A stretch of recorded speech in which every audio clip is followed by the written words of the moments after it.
সাথে যে আমার সম্পর্ক, এই যে ছবিগুলা। আচ্ছা আচ্ছা, ছেলের নাম কি? ছেলের নাম মশিউর। এই যে ছবিগুলা।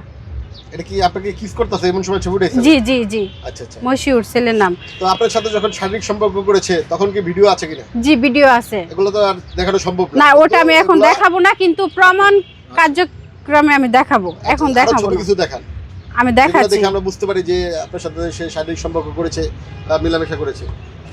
ঠিক আছে, আমি দেখাচ্ছি। বোনটি দেখতে পাচ্ছেন আসলে একজন নির্যাতনের শিকার, তো তাকে প্রেমের প্রলোভন দেখিয়ে তার সাথে আসলে রিলেশন করলো, এখন তাকে বিয়ে করতে যাচ্ছে না। তো দেখান ছবিগুলো, দেখান আমরা দেখি। দেখাচ্ছি। এই যে দেখেন, বসেন, বসেন। অনেকে ভাইরাল হইলে বিচার পাচ্ছে, দর্শনের বিচার পাচ্ছে, অন্য বিচার পাচ্ছে ভাইরাল হলে। আমি তো আজকে ভাইরালও না, সেলিব্রিটিও না, আমি গ্রামের একটা অসহায় মেয়ে। তো আমার সাথে যেরকম অত্যাচার করা হচ্ছে, আমি কি আমার বিচার পাবো না? এই যে দেখেন, তারা আপোষ মীমাংসার কথা বলে নিয়ে আমার মাইমাসিং গুল চত্বরের মধ্যে ওরা পিটাইছে। এই যে দেখেন, আমি মাইমাসিং গেলে ভর্তি ছিলাম। এই যে তার সার্টিফিকেট, এই যে সার্টিফিকেট। তারপরে মেডিকেল থেকে ছুটিতে আইসা ছাড়াই পাইয়া আমি ফুলবাড়িয়া থানাতে অভিযোগ করি।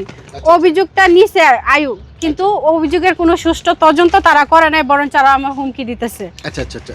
আর ওরা আমারে বিয়ের কথা বললা নিয়ে, এই যে দেখেন, জোরপূর্বক ভাবে ঘরের ভিতরে আটকায় এই যে স্ট্যাম্প করছে, স্ট্যাম্প গিলা করছে। এই যে মানে স্ট্যাম্প, আপনাকে বিয়ে দিবে কার সাথে? হ্যাঁ হ্যাঁ, মশিউরের সাথে। আচ্ছা। বলছে যে আসো, ঝামেলা করো না, তোমাকে বিয়ে পড়ামো, এই কথা কয়ে খালি ঘরের ভিতরে বন্দি করছে। কইরা তারপরে এই যে আমাদের কাছ থেকে স্ট্যাম্প নিছে। স্ট্যাম্পে সাইন না দিলে আমাদেরকে মাদক দিয়ে ধরায় দিবে। কে বলেছে এটা? এটা বলা হয়েছে ওই যে ছেলের গার্জিয়ান, ছেলের বোন জামাই আজাহার, কামাল, ছেলের বাবা, ওরা বলছে এই কথা। এই বিষয়গুলো কি আপনি থানায় জানিয়েছেন? এই বিষয়গুলো হ্যাঁ থানায় জানাইছি। থানায় আমার বলছে অভিযোগ দিতে, তো আমি অভিযোগ দিছে, ওনারা কোনো রেসপন্স করে নাই। ফোন দিলে আরো নাম্বার ব্লক লিস্ট করে থয়ে দেয়। আয়ু, আমার মামলা আয়ুরে তো জানাবো বলতে ওসি সাহেব তো নিজেই আমার অ্যাভয়েড করে যাচ্ছে। ওসি সাহেবরে বলছি, ওসি সাহেব বলে তুমি তো একটা মামলা করছোই ধর্ষণের, ওটা বড় মামলা, তোমার অভিযোগ নেওয়া যাবে না। পরে বলছে অভিযোগ নিবেন না কে? অভিযোগ যে কেউ দিতেই পারে, এটা সুষ্ঠু তদন্ত করে সেনা নিবেন। আমি মিথ্যা দিলে মিথ্যাটা তো তদন্ততে বের হবে, আর আমি যদি সত্য করে থাকি ওটাও আপনারা তদন্ত করেন। হয় আমার পক্ষে দেন, নয়তো বিপক্ষে দেন, কিন্তু আমার এক থানা থেকে আপনার একটা কাগজ দেন।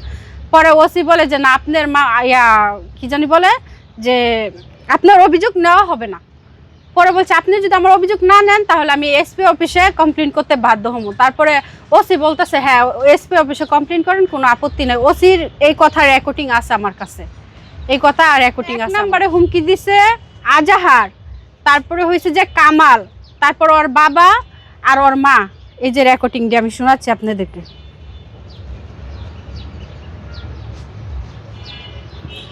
এই যে ছেলে